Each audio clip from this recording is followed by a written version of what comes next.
یہ گناہوں کی معافی کا ذریعہ ہے، گناہ معاف ہونا۔ حدیث میں ہے کہ آپ نے فرمایا جس نے غسل کیا پھر جمعے کے لیے حاضر ہوا، پھر اس کے مقدر میں جتنی نفل نماز تھی پڑھی، یعنی مسجد میں آ کے مسجد کے نفل پڑھے ویسے پڑھے، پھر خاموشی سے خطبہ سنتا رہا حتیٰ کہ خطیب اپنے خطبے سے فارغ ہو گیا، پھر اس کے ساتھ نماز پڑھی، اس کے اس جمعے سے لے کر دوسرے جمعے تک کے گناہ بخش دیے جاتے ہیں، اور مزید 3 دنوں کے بھی۔ رسول اللہ صلی اللہ علیہ وسلم نے فرمایا جس نے جمعہ کے دن غسل جنابت کیا پھر نماز کے لیے چلا گیا تو گویا اس نے 1 اونٹ کی قربانی کی،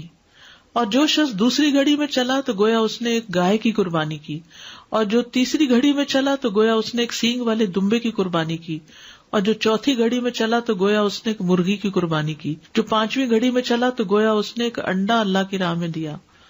اور جب امام خطبے کے لیے نکل جاتا ہے تو فرشتے ذکر سننے کے لیے حاضر ہو جاتے ہیں، یعنی وہ لکھنا بند کر دیتے ہیں۔ یہ ایکسٹرا ریوارڈ ہے نماز وغیرہ کے علاوہ، صرف جلدی جانے کا ریوارڈ ہے یہ فرشتوں کا حاضری لگانا،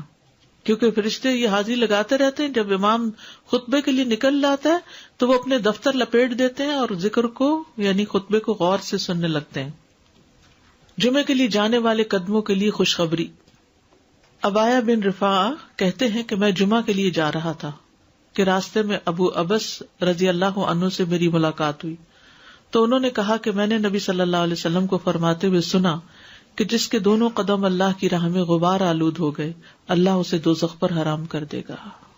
ہر قدم پر 1 سال کے روزے اور قیام کا ثواب، ہر قدم پر کتنا بڑا اجر و ثواب ہے۔ جس نے جمعہ کے دن غسل کیا اور کرایا، اول وقت میں آیا،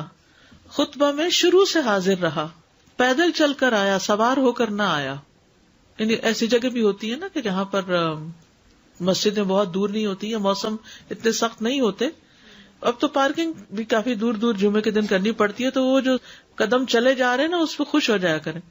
امام سے قریب ہو کر توجہ سے خطبہ سنا، جلدی بھی پہنچ جائے تو ذرا دور گاڑی پارک کر لیں، اور خطبے کے دوران فضول حرکت نہ کی، اسے ہر قدم کے بدلے 1 سال کے عمل یعنی 1 سال کے روزے اور اس کے قیام کا ثواب ملے گا۔ یہ پرائرٹی ہے نا، اس کے اوپر کئی چیزیں اور چھوڑنی پڑتی تب آپ اس کو پورا کر پاتے ہیں، ورنہ تو آپ لیٹ ہو جاتے ہیں، کبھی رش میں پھنس جاتے ہیں، کبھی پارکنگ نہیں ملتی تو وہ 1 رکعت بھی نکل جاتی ہے، کبھی آپ دروازے سے باہر نماز پڑھ رہے ہوتے ہیں، یعنی کہ اجر کمانا ہے تو پھر وقت پر آنا ہے۔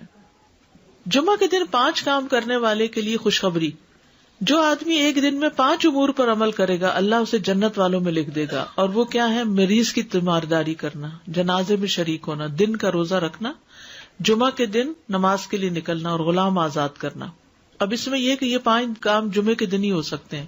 اور لیکن جمعے کے دن کا اکیلا روزہ رکھنا منع کیا گیا، یعنی اگر کسی کا جمعرات کے ساتھ کا اکٹھا یا ہفتے کے ساتھ کا روزہ ہے، کوئی قضا رکھ رہا ہے یا ویسے ہی کوئی کفارے وغیرہ کے بھی رکھ رہا ہے، اچھا اس دن صدقہ خیرات کرنا بھی عام دنوں کے مقابلے میں زیادہ اجر و ثواب کا باعث ہے، تو انسان جمعے کے دن کی نا کچھ اس طرح کی پلاننگ کرے کہ اس دن خاص صدقہ بھی کرے اور نہائے دھوئے بھی اور ساری زیب و زینت اور پھر